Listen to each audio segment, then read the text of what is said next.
আমরা আজকে সমান্তর প্রগতি পড়াবো। তার আগে তোমাদের অনুক্রম আর শ্রেণীর যে ফার্স্ট ভিডিওটা তোমরা দেখে নিবে, তার লিংক আমরা ডেসক্রিপশন বক্সে দিয়ে দেবো।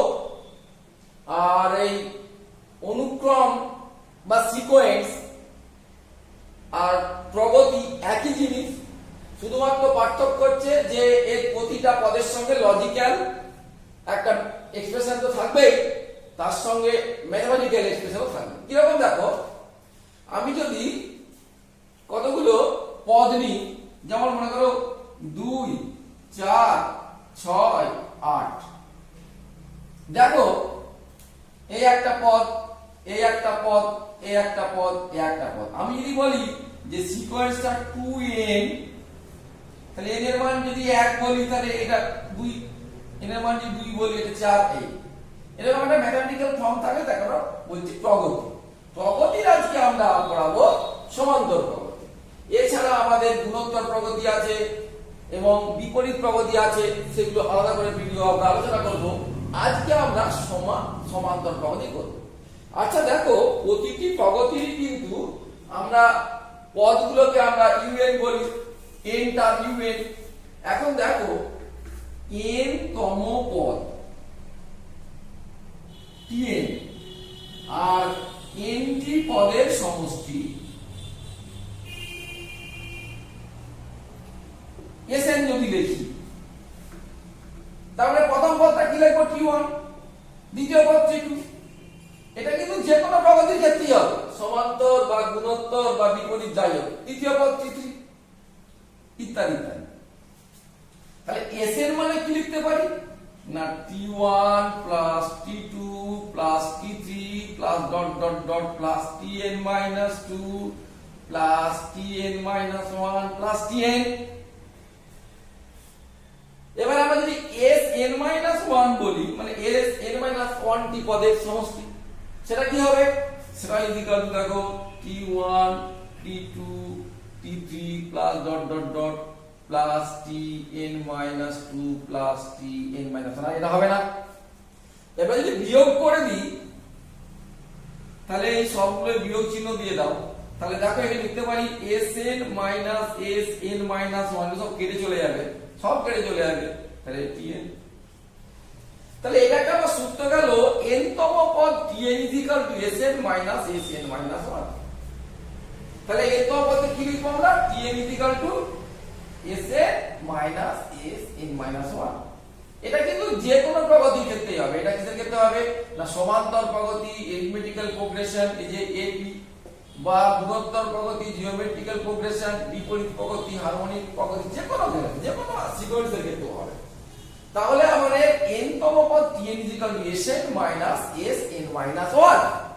ঠিক আছে, এবারে আমরা আসবো কি না, সমান্তর প্রগতি। এই সূত্রটা কিন্তু যে কোনো প্রগতির ক্ষেত্রেই আমাদের কাজে লাগবে, যে n তম পদ tn equal to sn minus sn minus 1। এটা যদি আমরা ভাষায় বলি, কোন প্রগতি সে সমান্তরী হোক আর গুণোত্তরী হোক, n তম পদ tn equal to sn minus sn minus 1। এইবারে আমরা সমান্তর প্রগতিটা আলোচনা করব। সমান্তর মানে কি? সমযুক্ত অন্তর। সমযুক্ত অন্তর অর্থাৎ অন্তরগুলো যদি সমান হয়ে যায় পরপর দুটো পদে, তখন তাকে আমরা বলি সমান্তর প্রগতি। আমি একটা উদাহরণ নিয়েছিলাম যে 2, 4, 6, 8, 10, এরকম করে আমি যদি বলি n টি পদ, যদি বলি n টি পদ, হ্যাঁ n টি পদ আমি যদি বলি, দেখো তাহলে t1 সমান 2, t2 সমান 4, t3 সমান 6 ইত্যাদি ইত্যাদি। তাহলে এর অন্তর কত? দেখো 2, এদের অন্তর কত? 2, এর অন্তর কত? 2। তাহলে সম অন্তর। আমি আরেকটা উদাহরণ দিই, মনে করো 7, 11, 15, 19, দেখো এটা সমান্তর। এর অন্তর কত? 4, এর অন্তর কত? 4, এর অন্তর কত? 4। সুতরাং যদি পরপর দুটি পদের অন্তর যদি একই হয়ে যায়, তখন আমরা বলবো তাকে, সেই প্রগতিকে বলবো আমরা সমান্তর প্রগতি। অর্থাৎ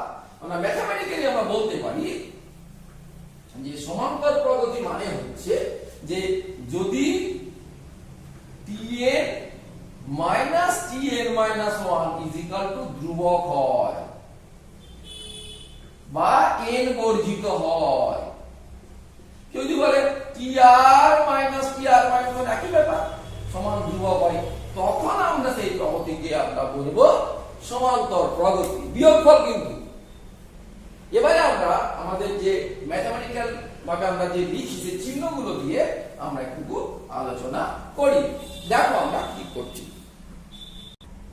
আমরা সমান্তর প্রগতির আমরা প্রথম পদকে আমরা এ দিয়ে লিখবো, চিহ্ন দেবো সবসময়। সাধারণ অন্তর কমন ডিফারেন্স কে আমরা ডি দিয়ে লিখবো। পদ সংখ্যা এ, শেষ পদকে আমরা বলবো বি। তাহলে আমি যদি প্রগতিটা লিখতে চাই তাহলে প্রথম পদটা কত এ, তারপরে দেখো সাধারণ অন্তর ডি, মানে তাহলে এর সঙ্গে ডি যোগ করলে তার পরেরটা পাওয়া যাবে। তাহলে কি লিখবো, এটা এ প্লাস ডি। তারপরে আবার এর সঙ্গে ডি যোগ করবো, কত হবে না এ প্লাস ডি প্লাস ডি। তাহলে সরল করলে কত হবে এটা না এ প্লাস 2d।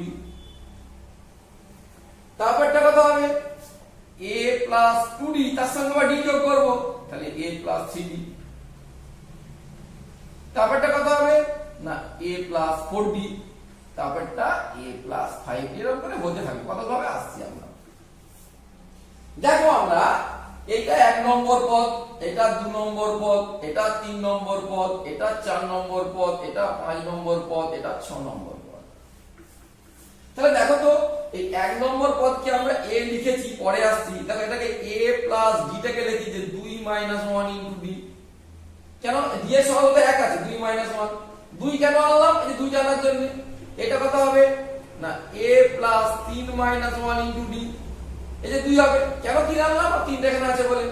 তাহলে এইখানটা কত হবে এটা না a প্লাস 4 1 ইনটু d। ওই একই ভাবে a প্লাস 5 1 ইনটু d। তাহলে এই প্রথম পদটা কি লিখবো না দেখো a প্লাস 1 1 ইনটু d। তাহলে এইটা থেকে দেখা যাচ্ছে যে 8 তম পদ কত হবে, 6 তম পদ কত হবে a প্লাস 6 1 ইনটু d। অতএব 8 তম পদ টি আর কত হবে না a plus r minus 1 into d। তাহলে সমান্তর প্রগতির ক্ষেত্রে আরেকটি সূত্র দাঁড়ালো যে কোন সমান্তর প্রগতির r তম পদ a plus r minus 1 into d। তাহলে আমরা সেই সূত্রটা এখানে লিখে দিই যে T R is equal to a plus r minus 1 into d। কোন সমান্তর প্রগতির 8 তম পদ T R is equal to a plus r minus 1 into d। দেখো আমরা প্রথম পদে দ্বিতীয় পদটা a প্লাস d করে সঙ্গে d যোগ করতে হবে, তবেই তো সাধারণ অন্তরটা d হবে।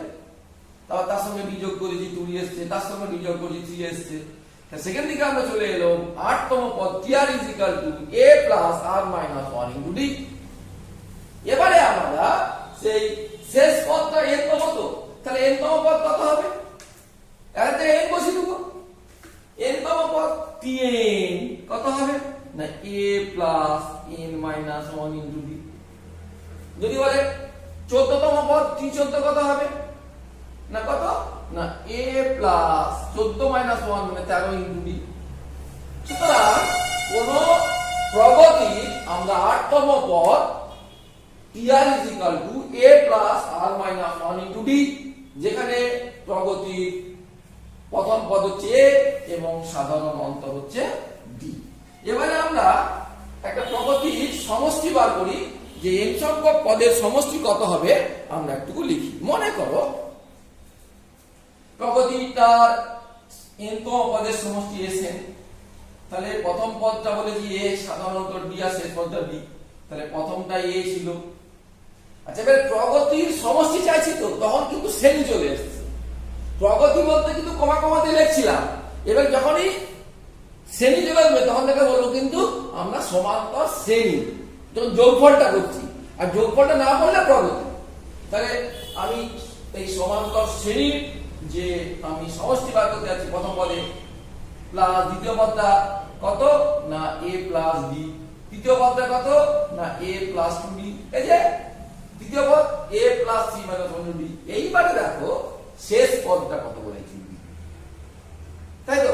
তাহলে শেষ পদে আগের পদটা কত না বি কম, তার সঙ্গে ডি কম হবে, সাধারণত তো ডি, তাহলে কত হবে না বি মাইনাস ডি।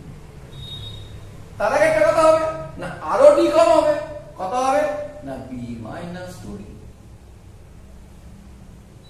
এবারে এইগুলোর সমষ্টি আমাকে চেয়েছে, যে n সংখ্যক পদের সমষ্টি চেয়েছে। প্রথম পদটা a, দ্বিতীয় পদটা a প্লাস d, তৃতীয় পদটা a প্লাস 2d, চতুর্থ পদটা হলো a প্লাস 3d, পঞ্চম পদটা হলো a প্লাস 4d, এরকম করে শেষ পদটা হচ্ছে b, তার আগেরটা b মাইনাস d, মানে এটা n মাইনাস 1 তম পদ, n মাইনাস 2 তম পদ, a plus b minus 2d। এবারে যদি আমরা ঘুরিয়ে লিখি একই ব্যাপার, এই সেনটাকে যদি ঘুরিয়ে লিখি কত হবে, প্রথমটা b, তারপরটা কত হবে b মাইনাস d, তারপরটা কত হবে b মাইনাস 2, এরকম হতেই থাকবে। শেষটা ছিল a, তার আগেরটা হচ্ছে a প্লাস d, তার আগেরটা হচ্ছে a প্লাস 2d। ক্লিয়ার? তাহলে আমি এসএনটাকে প্রথম থেকে লিখলাম, আবার এটাকে ঘুরিয়ে লিখলাম, যোগ করে দিই। যোগ করলে কি দাঁড়াচ্ছে, বাদিক বাদিক যোগ করলে 2SN, এই দুটো সমষ্টি কত a প্লাস b, এই দুটো সমষ্টি কত a প্লাস b, এই দুটো সমষ্টি কত a প্লাস b। দেখো এগুলো কেটে যাচ্ছে, ডিডি কেটে যাচ্ছে, ডিডি কেটে যাচ্ছে। আবার দেখো এখানে কত না এটাও a প্লাস b, এখানে কত a প্লাস b, এখানে কত a প্লাস b। কতগুলো a প্লাস b আছে জানো? 1 2 3 4 5 6, না 6টা নয়, এখানে n সংখ্যক পদ। তো এই যে আমরা ডট ডট দিয়ে রেখেছি, তাহলে এখানে n টা আছে, তাহলে এরকম n সংখ্যক a প্লাস b আছে। a প্লাস b কটা আছে এখানে, কিন্তু আমার 6টা নয়, এখানে n সংখ্যক। তাহলে n সংখ্যক a প্লাস b এর সমষ্টি কত না n দিয়ে গুণ, যদি বলে 5টা 3 এর সমষ্টি কত 5 * 3, তাহলে এখানে বলেছে n সংখ্যক a প্লাস b এর সমষ্টি কত না n * a প্লাস b। তাহলে Sn কত হবে না Sn n * a plus b by 2। একটু ভালো করে লিখলে যে লিখি আমি a plus b by 2 into n, তার মানে কি প্রথম পদ এবং শেষ পদের অর্ধেক মানে গড়। আমি লিখতে পারি ইজ ইকুয়াল টু প্রথম পদ ও শেষ পদের গড়, গড়টা দুতে ভাগ ইনটু n, এই হলো আমাদের n সংখ্যক পদের সমষ্টি। তাহলে আমরা এই সূত্রটাও পেলাম যে কোন সমান্তর প্রগতি n সংখ্যক পদের সমষ্টি Sn ইজ ইকুয়াল টু কত হলো না আমাদের হলো Sn is equal to n into a plus b by 2, অর্থাৎ প্রথম পদ দুটো শেষ পদ বাই 2 গুণিত পদের সংখ্যা। আচ্ছা এইবারে আমার তো এখানে প্রথম পদ শেষ পদ তো নাও দেয়া থাকতে পারে, যদি শুধু প্রথম পদ আর সাধারণ অন্তর দেয়া থাকে সেক্ষেত্রে আমাদের সমষ্টি সূত্রটা কি হবে দেখো। কি হবে ওই একই ব্যাপার, ওখানে আমরা b এর মানটা বসিয়ে দেব। তাহলে আমাদের Sn ইজ ইকুয়াল টু কি ছিল না n into a plus b by 2। এবারে b টা কত, b মানে শেষ পদ, শেষ পদ মানে কত n তম পদ, ঠিক কি না n তম পদ মানে tn, সে আগে সূত্র a plus n minus 1 into d, মানে বসিয়ে দিয়ে গেছে। তাহলে is equal to n by 2 a plus n by 2 দুইটাকে নিয়ে চলে এসেছি, a প্লাস b এর মানটা বসিয়ে দিই a plus n minus 1 into d, সরল করলে হবে n by 2 into 2a plus n minus 1 into d। তাহলে কোন সমান্তর প্রগতি n সংখ্যক পদের সমষ্টি কি দাঁড়ালো না Sn ইজ ইকুয়াল টু যে n by 2 into 2a plus n minus 1 into d। সুতরাং আমি এই সূত্রটাও লিখে দিই, মানে কোন সূত্রটা কখন লাগবে সেটা তোমাদের অঙ্ক করে বুঝতে হবে যে কি দেওয়া আছে। তার মানে Sn suffix n is equal to n by 2 into 2a plus n minus 1 into d। ওই যে বলেছি a মানে প্রথম পদ, d মানে সাধারণ অন্তর, আর n হচ্ছে পদ সংখ্যা। তাহলে আমরা সমান্তরাল পদ্ধতির এই সূত্রগুলো আমরা পেলাম। এবারে আমরা এই সূত্রগুলোর সাহায্যে কয়েকটা অঙ্ক করি, তারপর আমরা আবার সূত্রে যাব। তোমাকে কি বললো যে এই সমান্তর শ্রেণী লিখি। সমান্তর শ্রেণী কিরকম? 1 যুক্ত 2 যুক্ত 3 যুক্ত 4 plus dot dot plus n এর সমষ্টি বার করো। তাহলে এখানে প্রথম পদটা কত? a = 1। কোন সূত্রে সাহায্য করতে পারি? a সাহায্য করতে পারি, x সাহায্য করতে পারি। যেহেতু শেষ পদটা দেওয়া আছে তাহলে x সাহায্য করি। তাহলে কত হবে? b = কত? n। তাহলে sn কত হবে? sn = কত হবে না n into a plus b by 2 সাজিয়ে লিখলে n into n plus 1 by 2। তাহলে কোন সমান্তর শ্রেণীর প্রথম n সংখ্যক পদের সমষ্টি কি? sn = n into n plus 1 by 2। এইটাকে আমরা সংক্ষেপে লিখি যে ক্যাপিটাল সিগমা r = 1 থেকে n। তোমরা স্ট্যাটিস্টিক্সও করেছো। এই সিগমা মানে যোগ, প্রথমে r এর মান 1 প্লাস r এর মান 2 প্লাস r এর মান 3 ফাইনাল মান n পর্যন্ত যাবে। তার মানে আমাদের এই সূত্রটা দাঁড়ালো সিগমা r = 1 থেকে n = n into n plus 1 by 2। এবারে আমাদের বলে যে প্রথম 50টি সংখ্যার সমষ্টি কত। ছোট্ট একটা অঙ্ক বলে দিল যে প্রথম 50টি সংখ্যার সমষ্টি কত। তাহলে এর মান কত? 50। তাহলে 50 into 51/2। তাহলে 2 কেটে 25 হয়ে গেল। এর গুণ করে দিই তাহলে সব সেটা সহজেই হয়ে যাবে। এবারে যদি বলে তাহলে গড় কত, আবার এই দিয়ে ভাগ করতে হবে। সেসবগুলো অঙ্ক করতে করতে শিখতে হবে। এবারে আমাদের আর কতগুলো সূত্র আছে, সেই সূত্রগুলো প্রমাণ করছি না। ওই আমরা তো এসে এটা করলাম। এবারে দেখো 1 square plus 2 square plus 3 square plus dot dot dot plus n square, অর্থাৎ প্রথম n সংখ্যক স্বাভাবিক সংখ্যার বর্গের সমষ্টি। এটাকে সংক্ষেপে লিখি সিগমা r স্কয়ার r = 1 থেকে n। এর সূত্র হবে কত না n into n plus 1 into 2n plus 1 by 6। সূত্রটা মনে রাখতে হবে সিগমা r স্কয়ার। এটা অঙ্ক করলে মানটা বসিয়ে দিয়ে সরল করলেই হয়ে যাবে। যদি বলে প্রথম 20টি সংখ্যার বর্গের সমষ্টি হলো 1 square plus 2 square dot 20 square, তাহলে এর মান 20 বসিয়ে দেবে। এরপরে এই সূত্রটা 1 এর কিউব প্লাস 2 এর কিউব প্লাস 3 এর cube plus dot dot dot plus n cube. এটাকে সংক্ষেপে লিখব কিরকম করে না সিগমা r কিউব r = 1 থেকে n, এটা হচ্ছে n into n plus 1 divided by 2 তার whole square, n into n plus 1 by 2 whole square. তাহলে এই তিনটে সূত্র খুব ইম্পর্টেন্ট। প্রথম n সংখ্যক স্বাভাবিক সংখ্যার সমষ্টি, সেটাকে এই চিহ্ন দিয়ে ইউজ করেছি, তার সূত্র n into n plus 1 by 2। প্রথম n সংখ্যক সংখ্যার বর্গের সমষ্টি, তাকে এই চিহ্ন দিয়ে লিখেছি যে সিগমা r স্কয়ার r = 1 থেকে n, তার সূত্র n into n plus 1 into 2n plus 1 by 6। প্রথম n সংখ্যক সংখ্যার ঘনের সমষ্টি, এবারে তার সূত্র হচ্ছে যে সিগমা r কিউব r = 1 থেকে n, এই সূত্র। এরপরে আমরা আরো কয়েকটা সূত্র দেখে নিই।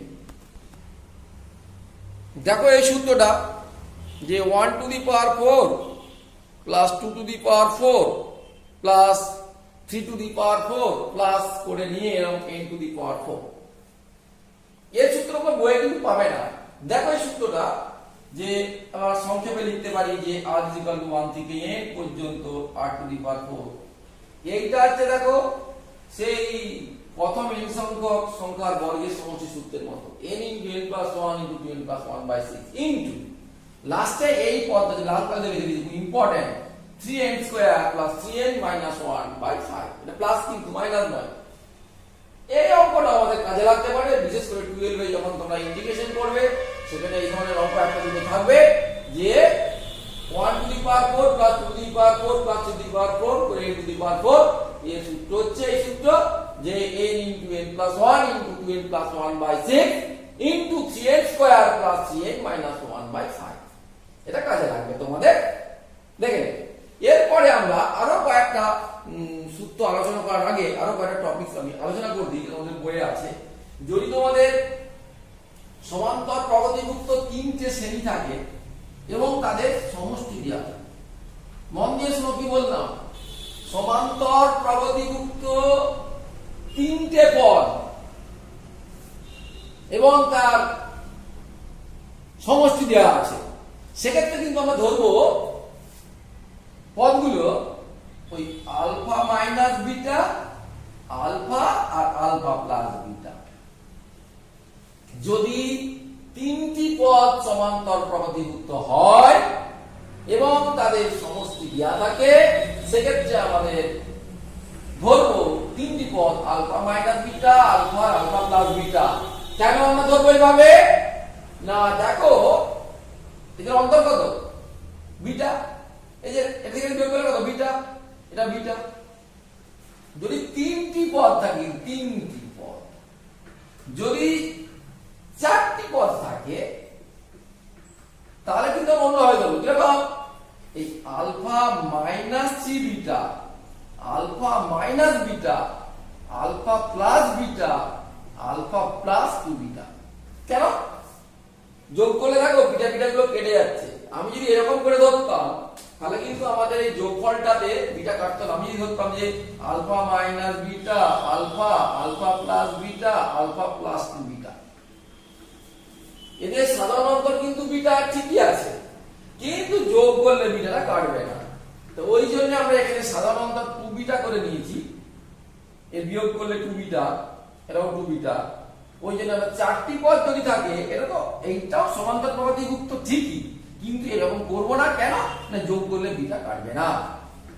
আবার কেউ যদি এরকম ভাবে যে alpha minus 2 beta, alpha minus beta, alpha plus beta, তাহলে কিন্তু আবার তারা সমান্তর প্রগতিভুক্ত হচ্ছে না, সেক্ষেত্রে সাধারণ অন্তর কিন্তু 2 বিটা হচ্ছে না। সেই জন্য আমরা যে 4টে পদ সমান্তর প্রগতিভুক্ত এবং তাদের সমষ্টি দেওয়া আছে, সেক্ষেত্রে আমরা ধরবো alpha minus 3 beta, alpha minus beta, alpha plus beta, alpha plus beta. যদি 3টে পদ, 4টে পদ, 5টা পদ হয়, যদি 5টি পদ থাকে তাহলে একই রকম এইভাবে রাখবো। আগে ছিল 3টে পদ আলফা, আলফা মাইনাস বিটা আর আলফা প্লাস বিটা। এর সঙ্গে একটা বাড়ি দাও, alpha minus 2 beta, alpha plus 2 beta. কটা পদ হলো? 1টা, 2টো, 3টে, 4টে, 5টা। এর সঙ্গে রিলেশন যোগ করলে সব বিটা কেটে যাবে। আবার 6টা পদ থাকে তখন এর সঙ্গে করব।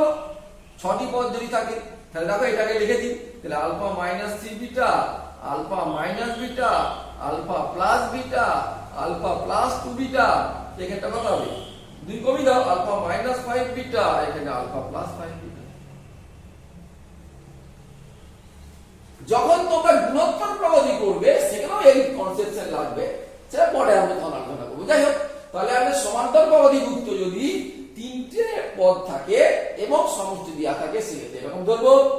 যদি 4টে পদ দেওয়া থাকে এরকম ধরবো, 5টা পদ দেওয়া থাকবে এরকম ধরবো, 6টা পদ দেওয়া থাকবে এরকম ধরবো। কেন ধরবো? না যেন যোগ করলে বিটাগুলো কেটে যায়, অর্থাৎ আমরা ডাইরেক্ট মধ্য পদটা পেয়ে যাব। তার মানে দেখো, কোন সমান্তর প্রগতির মধ্যপদ যদি পেতে হয় তখন কি হবে সেটা নিয়ে আমরা একটু আলোচনা করি। দুটো যদি থাকে তখন কি হবে? দেখো, যদি দুটো পদ থাকে, বলেছে এ আর বি দুটো সমান্তর প্রগতিযুক্ত, তাদের একটা সমান্তরীয় মধ্যক বসাও। এ বি এর মাঝখানে একটা মধ্যক বসাতে হবে যেন এই দুটোর অন্তর যেন সমান। তাহলে মনে করি এটা আর না আর, তাহলে কত হবে? আর মাইনাস এ ইজিক্যাল টু বি মাইনাস আর হবে, কারণ এর থেকে এর বিয়োগ সমান এর থেকে এর বিয়োগ, আরটা একদিকে চলে গেছে। 2r equal to a plus b, আর ইজিক্যাল টু কত? a plus b by 2। তাহলে আমরা এটাকে লিখতে পারি এরকম করে, a ও b এর সমান্তরীয় মধ্যক।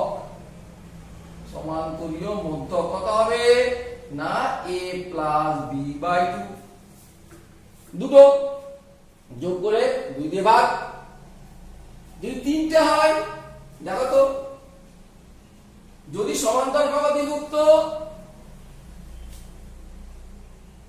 যে তিনটে পদ দেওয়া আছে, তাহলে আমরা যোগ করলেই কিন্তু তার মধ্যপদটাই হবে এই দুটো সমান্তরীয় মধ্য হয়ে যাচ্ছে। এবারে আমরা পরবর্তী ক্ষেত্রে আসবো যে একটা ছোট একটা অঙ্ক নিয়ে আলোচনা করি, তারপরে আমরা ধর্মগুলোতে যাব, মানে সমান্তরীয় মধ্যকের যে ধর্মগুলো সেগুলোতে আমরা যাব। কি বলছে দেখো, একটা অঙ্ক বলছে যে প্রথম n সংখ্যক স্বাভাবিক, বলছে প্রথম nটি বিজোড় সংখ্যা সমষ্টি, বিজোড় সংখ্যা সমষ্টি তবে চেয়েছে কত, 1 যুক্ত 3 যুক্ত 5 যুক্ত 7 যুক্ত 9 ডট ডট ডট nটি কিন্তু।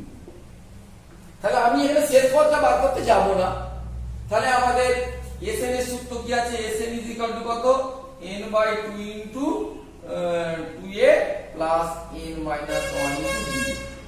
তাহলে এখানে n তো বলেছে nt, তাহলে n/2, 2a a মানে প্রথম পদ 1, তাহলে 2 প্লাস n তো n ই হবে, n - 1, d মানে কত থাকবে সাধারণত পরপর বিয়োগ করো, এর থেকে বিয়োগ, এর থেকে বিয়োগ, এর থেকে বিয়োগ, এর থেকে বিয়োগ করলে কত হচ্ছে না 2 হচ্ছে ইনটু 2।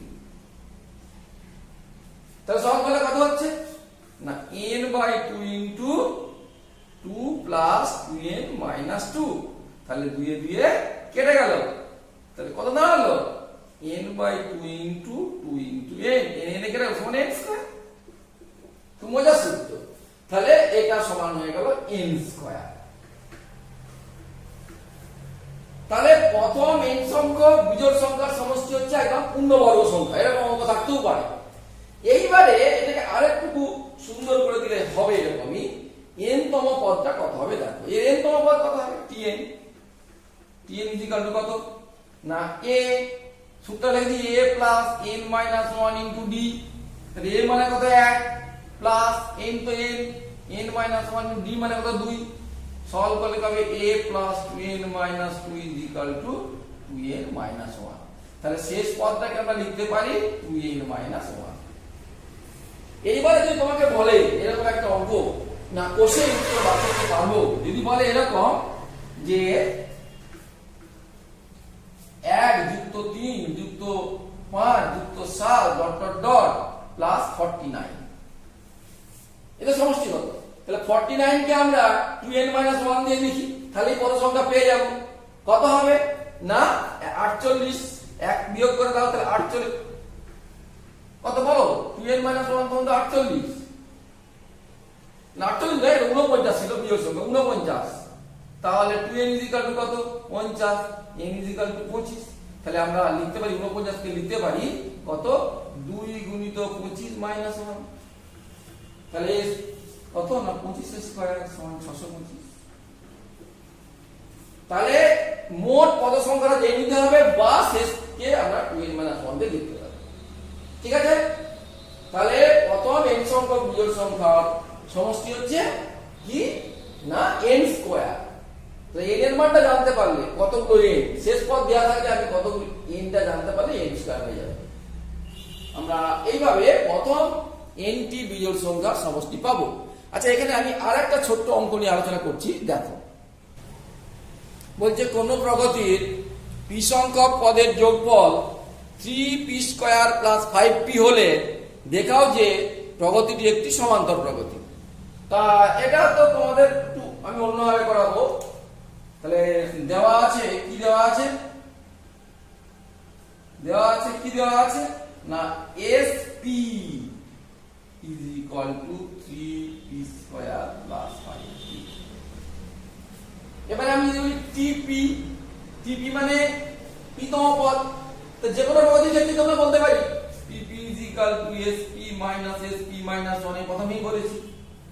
এবার দেখো sp মানে কত বলেই দিয়েছে 3p square plus 5p minus, এইবারে দেখো sp minus 1 কত, sp যদি 3p স্কয়ার প্লাস 5p হয় তাহলে sp minus 1 p এর পরিবর্তে p minus 1 বসাবো, তাহলে কত হবে না 3 into p minus 1 এর whole square plus 5 into p minus 1। Solve করে নিয়ে একটু যে 3p square plus 5p minus 3 into p square minus 6p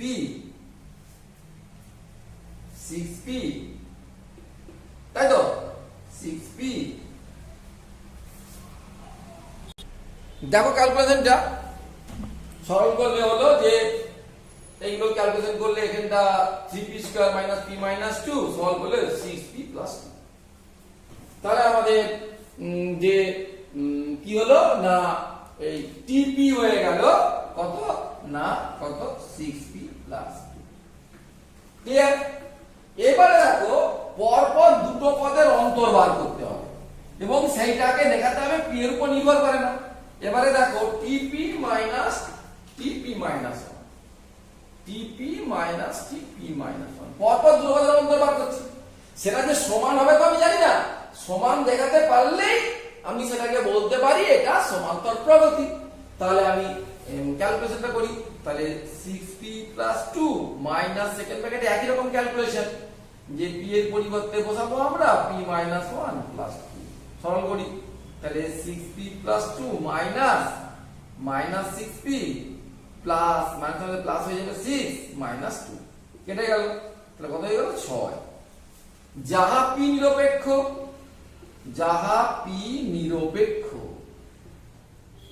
অতএব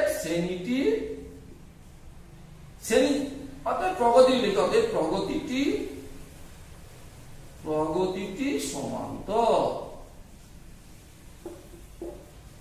দেখো আগে আমরা sp মাইনাস 1 করে আমরা tp বার করেছি, যে এখানে মুছে দিয়েছি। তারপরে পরপর দুটো পদের অন্তর বার করেছি, সেটা কি হয়ে গেল না তাহলে p9। কেন p9? তার মানে দেখো আমি যদি এখান থেকে বলতে পারি যে t2 মাইনাস t1 কত 6, তারপরে t4 মাইনাস t3 কত 6, আবার t3 মাইনাস t2 সমান 6। তা সব সময় দুটো পদের অন্তর 6 বের হচ্ছে, ওই জন্য এটা একটা সমান্তর শ্রেণী গঠন করে। এবারে আমরা সমান্তর শ্রেণীর কতগুলো ধর্ম বলবো, সেই ধর্ম নিয়ে আলোচনা করব। সেই ধর্মগুলো আমাদের ভালো করে জানতে হবে অঙ্ক কষার জন্য। দেখো কোন সমান্তর প্রগতির প্রতিটি পদের সাথে একটি ধ্রুবক রাশি k যুক্ত হলে গঠিত নতুন প্রগতিটি হয় যার সাধারণ অন্তর আগের প্রগতি সাধারণ অন্তরের সমান। যে নতুন প্রগতিটি হয় অন্তরের সমান। সমান্তর প্রগতিতে প্রতিটি পদের সঙ্গে ধ্রুবক রাশি k যুক্ত করলে গঠিত নতুন সমান্তর প্রগতি, এটা সমান্তর হবে, সমান্তর প্রগতি গঠিত হবে। দেখো উদাহরণ মনে করো একটা প্রগতি a plus b, a plus 2b, a plus 3b ইত্যাদি ইত্যাদি। তার সাধারণ অন্তর কত b।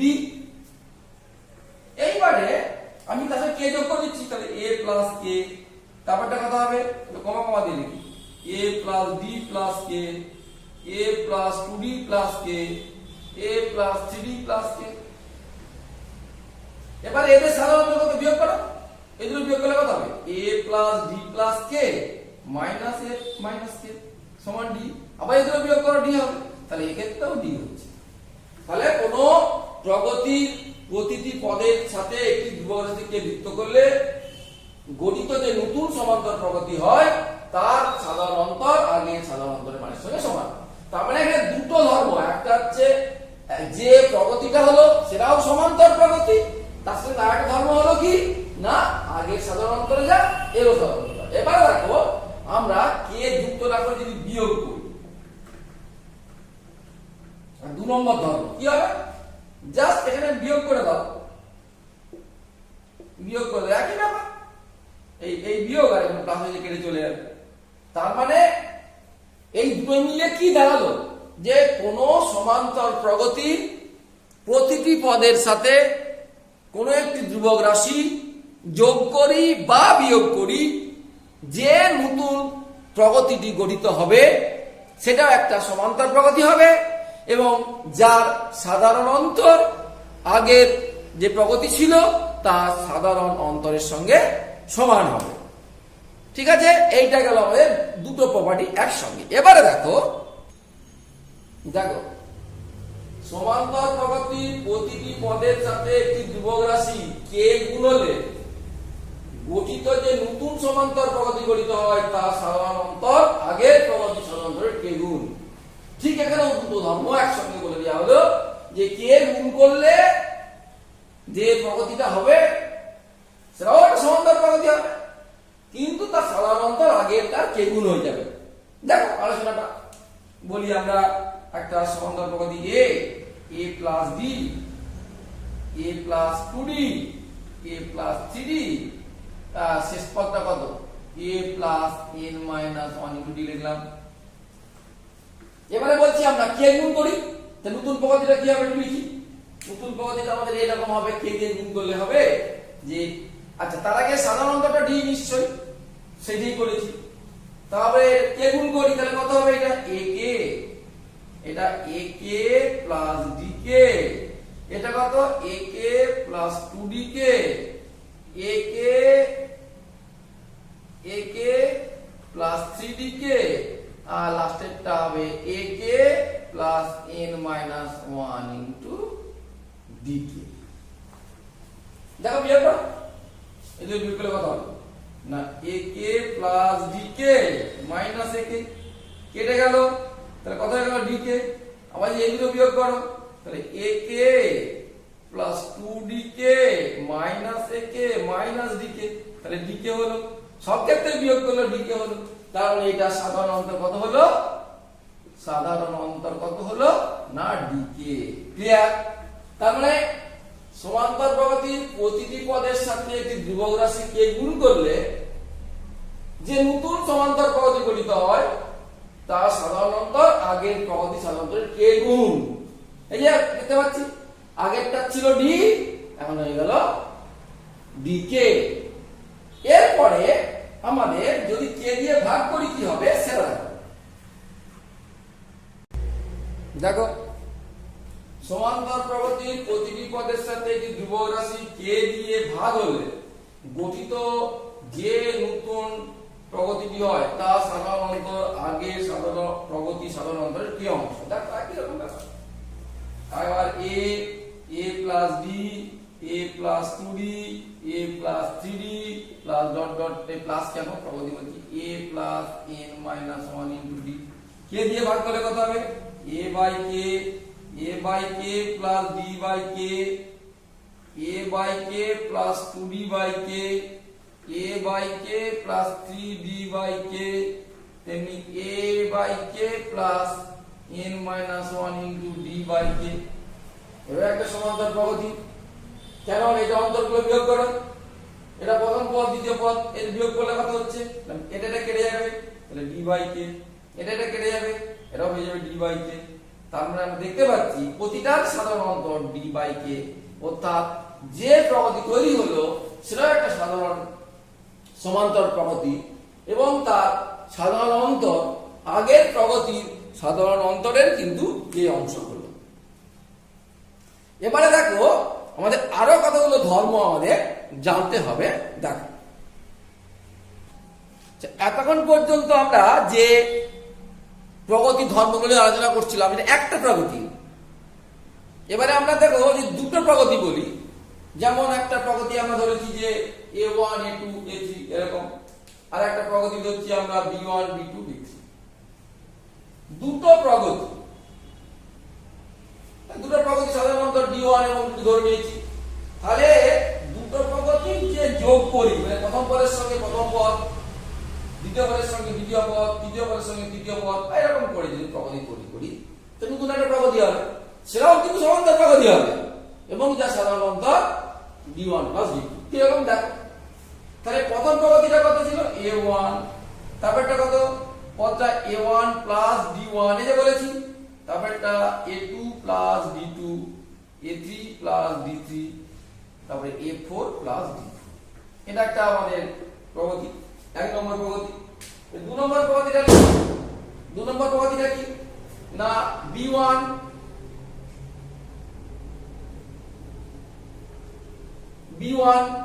আমি আর এইগুলোকে a2 a3 লিখছি কিন্তু a2 এর মানটা এটা, a3 এর মানটা এটা, তেমনি একই ভাবে আর একটা প্রগতি করি, কত না b1, তারপরে এটা কত না b1 প্লাস d2, তারপরে কত b1 প্লাস, সরি এগুলো সব d1 হবে, সবই তো d1 হবে, সবই d1, এটা আমি ধরেছি তো, আমি তো d1, তেমনি এটা b1 plus d2, b1 plus,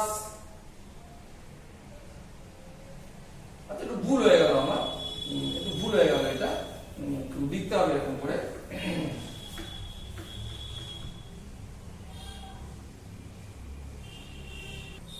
হ্যাঁ একটু ভুল হয়ে গেল আমাদের।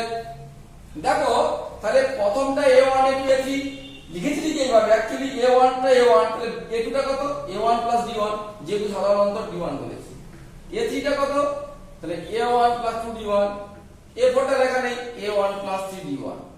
একই ভাবে দ্বিতীয় একটা সমান্তর শ্রেণী b1 তার প্রথম পদ, তাহলে b1 প্লাস d2, যেহেতু এদের সাধারণ অন্তর আমরা d2 ধরেছি, তাহলে b1 plus 2d2, b1 plus 3d2, এই যে নিশ্চয়ই বুঝতে পেরেছো, এরকম করে আমরা ধরি তো a plus n minus 1 into d।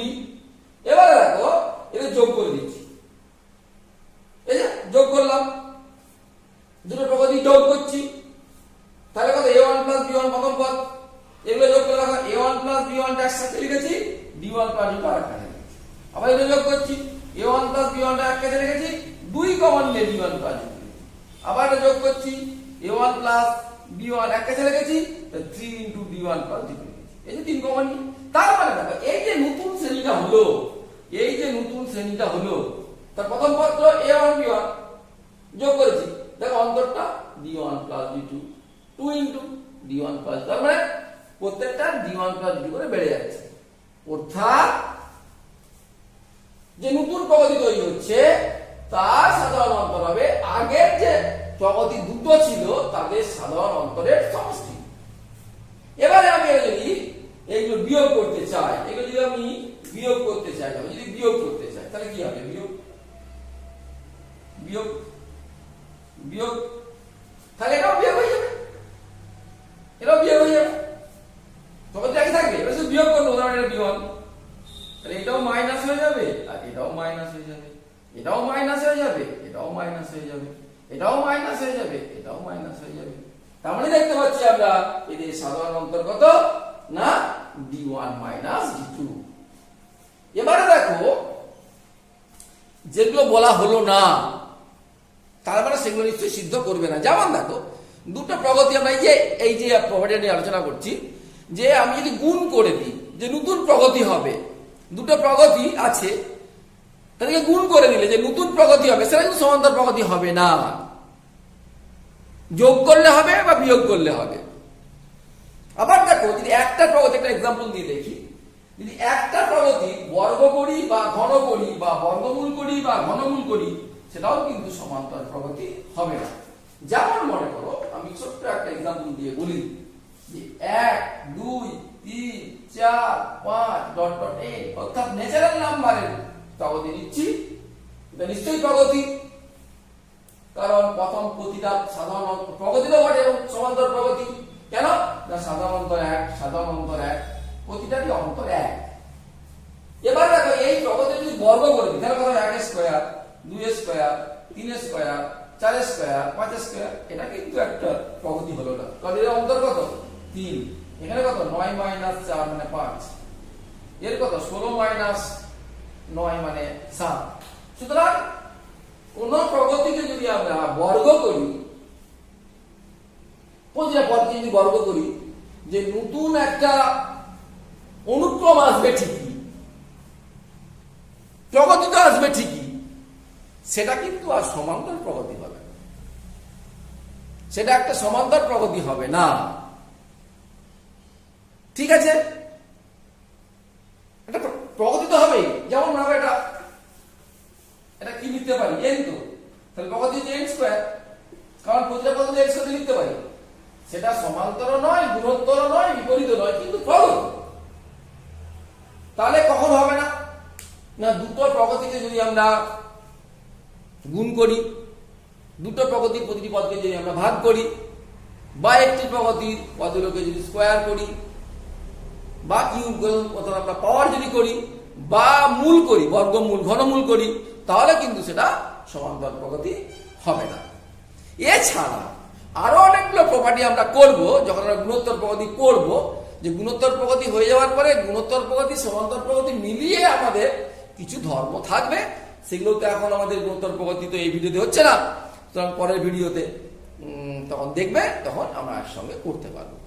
যাই হোক, তোমরা ভালো করে প্র্যাকটিস করো। এইটা না বুঝতে পারলে ভালো করে বারবার দেখো, তাহলে আশা করা যাচ্ছে বুঝতে পারবে। অঙ্কগুলো করো এবং শেষে যে ডেসক্রিপশন বক্সে দেখবে। আর তোমরা ক্লাস নোট করো, কিরকম পড়াচ্ছি, যেগুলো পড়ালাম সেগুলো ক্লাসে মানে খাতায় লিখো। ক্লাস নোট আমি দিয়ে দেবো হয়তো, কিন্তু ক্লাস নোট তোমরা নিজেরা করার চেষ্টা করো। আর ডেসক্রিপশন বক্সে খেয়াল করবে যে অঙ্কগুলো কষে দেওয়া হবে, সমান্তরাল প্রগতির অঙ্কগুলো কষে দেওয়া হবে, দেখবে। আশা করি তোমাদের ভালো লাগবে। আজকে এই পর্যন্ত।